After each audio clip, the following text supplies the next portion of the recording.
Right now at 5, we have been showing you this abandoned boat which had been floating over the Great Lawn in Louisville all week long. This video from our drone over the floodwaters just a few days ago. There's I-64, so you get an idea of where it was floating. It's one reason the price tag of Louisville's cleanup is going to cost now in the millions of dollars.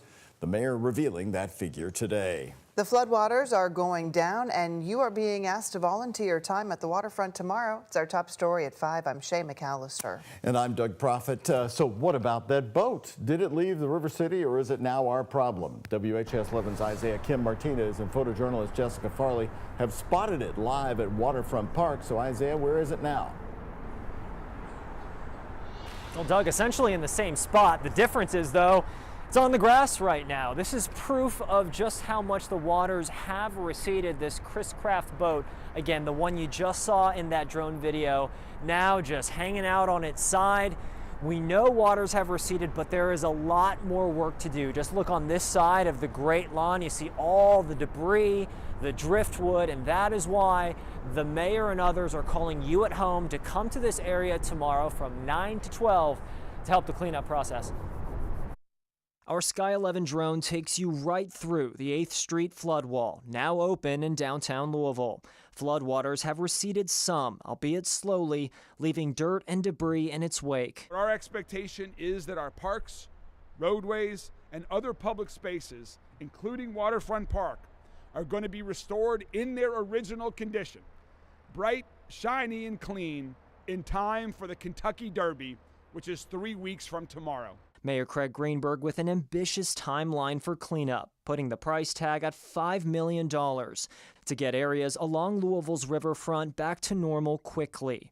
The mayor revealing the city has contracted with a national disaster response team to help speed up cleanup starting this weekend. Right now, we are expecting to be refunded for 87% of all of our costs from FEMA. But we have to get going. Historic flooding, the worst downtown since 1997, doomed thunder over Louisville, which Kentucky Derby Festival President Matt Gibson says is a nearly $120 million loss for the city. And that is a huge, huge amount, and it's our goal to try to make up a lot of that distance in the next few weeks by just being as impactful as we can. Showing you a shot again. The rope not doing much good here for this boat right on the Great Lawn. And Doug and Shay coming up here at 6 o'clock. We're going to hear from Matt Gibson. The question I had for him, with Festival and the Chow Wagon all needing to come here in just a couple weeks, what is that going to look like? Do they have alternative plans here? His answer coming up right here at 6, guys. Isaiah, did the mayor break down that $5 million cost? Why is it up to $5 million? Is it most of the money going to go to this outside cleanup crew, or is that just going to be the cost related to overtime to get this mess cleaned up? Doug, a little bit of everything. The mayor actually revealed today they've contracted with a national disaster response group that'll be here this weekend, and some of those millions of dollars are going toward them. We know time is of the essence if they want to meet that 3-week deadline before Derby to get everything, as the mayor put it, squeaky clean again. It's going to take those resources. So again, a federal team coming here to Louisville. Doug, Shay. All right, thank you, Isaiah. The Derby always adds extra pressure. Indiana Governor Mike Braun declaring a state of emergency in Indiana. Local leaders say this opens up more funding for Indiana communities that you've been seeing have been hit so hard. WHAS 11's Alexandra Goldberg and senior photojournalist Alyssa Newton join us now live from Jeffersonville. So Alexandra, is there any indication around you of how much the water has actually now dropped? Doug, Shay, you can tell just how high that water was from this mud that I'm standing on right now. You can see the water is far back behind me, but this path of mud extends just several feet in front of me. That's where I believe the water was at the Ohio River's crest. Now, it's not until the Ohio completely recedes until we'll see what is left in the wake of its destruction. That's a destruction that residents of Utica, Indiana say will be an expensive cleanup. The Ohio River is swelling over and into the small town of Utica, Indiana, leaving homes along the banks surrounded by a sea of water. For Clark County, which has been declared a disaster. When Town Board President Steve Long got the call, he said it was the moment he was waiting for all week.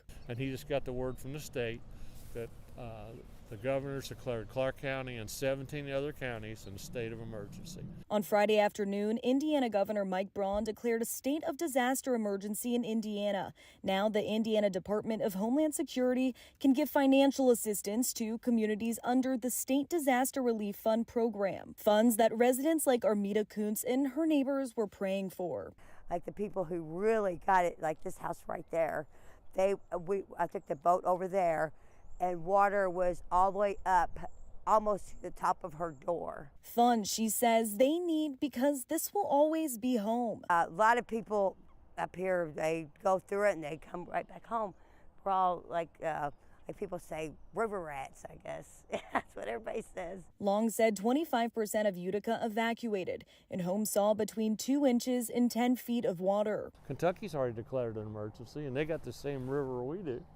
We're just on the other side of it. Charlestown Mayor Treva Hodges agreed. She said her city didn't see any flooding, but the region needs to be taken care of. These are people, and they've lost a lot already, and their homes are destroyed. Their businesses are significantly impacted. The government services are impacted. This is not something that they're just going to take a broom and a dustpan to and clean up and be done with. This is something that's going to take months of recovery for our region. A plea. Please help us.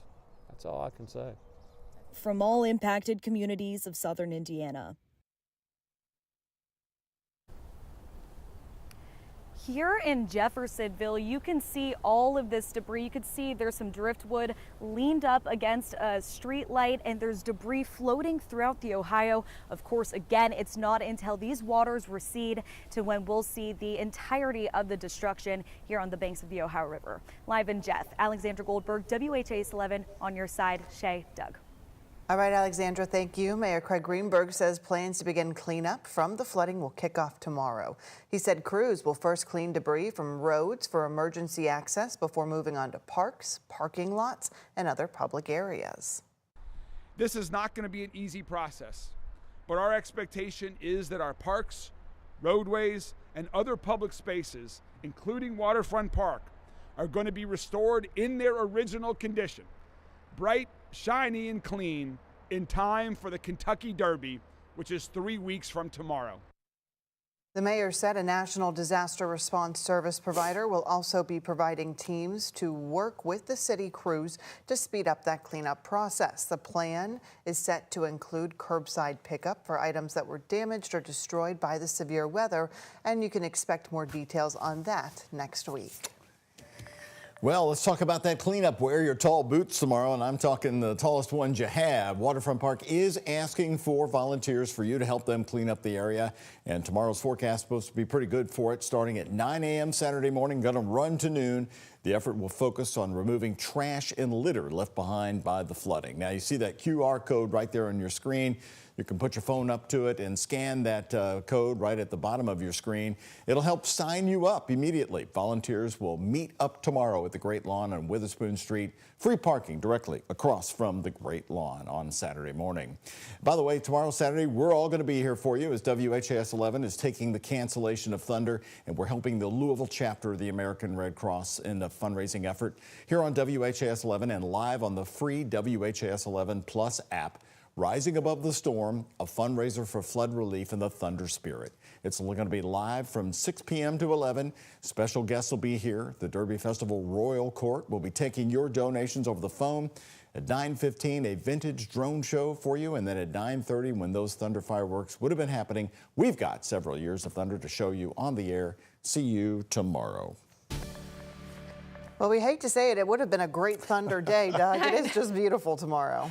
You're right, Shay. It was the kind of day you like because it's going to be chilly. Right. But people are now emerging. They want to get outside, Right. Mallory. And are you going to keep us rain-free? I know it's going to be nice and cool. Yes. It'll be a little bit on the chilly side, especially if you're heading out to that cleanup tomorrow morning. So make sure you do bundle up. We're going to have a lot of sunshine, though, for this weekend, especially on Saturday with those temperatures climbing. And while the temperatures climb, the waters will continue to recede. I think this picture will look a lot differently by Sunday when those water levels are back below flood stage. In the meantime, today's been kind of a dreary day. We dealt with a lot of cloud cover, some morning drizzles, some morning light rain. Temperatures have been on the cooler side in the 40s and 50s with that northerly breeze. So in comparison to this time yesterday, we have been running anywhere between about 15 to 25 degrees chillier. The good news is those clouds are finally starting to thin out and clear out from north to south. So we are seeing a lot more sunshine in our southern Indiana counties, and our Kentucky counties will follow suit here within the next hour or so,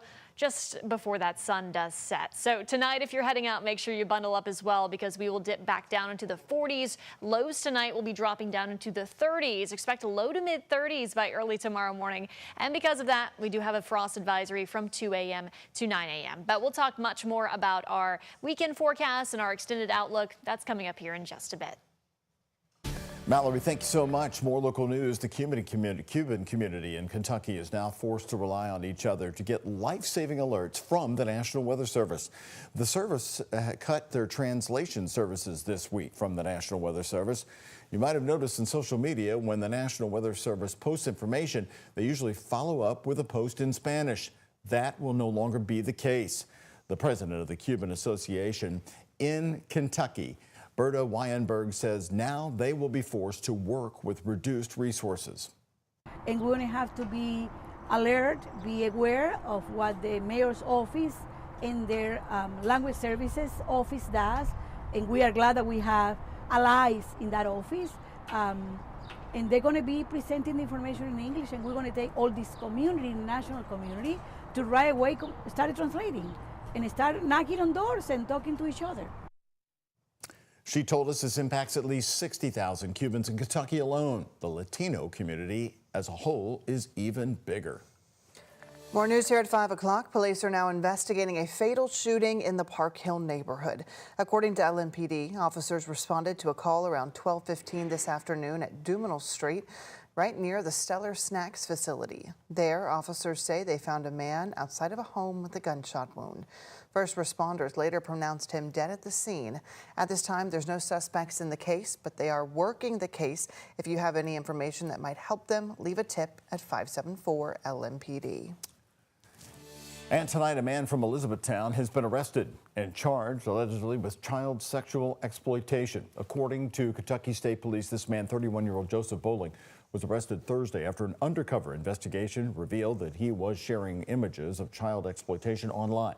Investigators say they seized equipment used to facilitate the crime and took it to a forensic lab for examination. Bowling is currently charged with 10 counts of distribution of matter portraying a sexual performance of a minor. He's currently booked into the Hardin County Detention Center.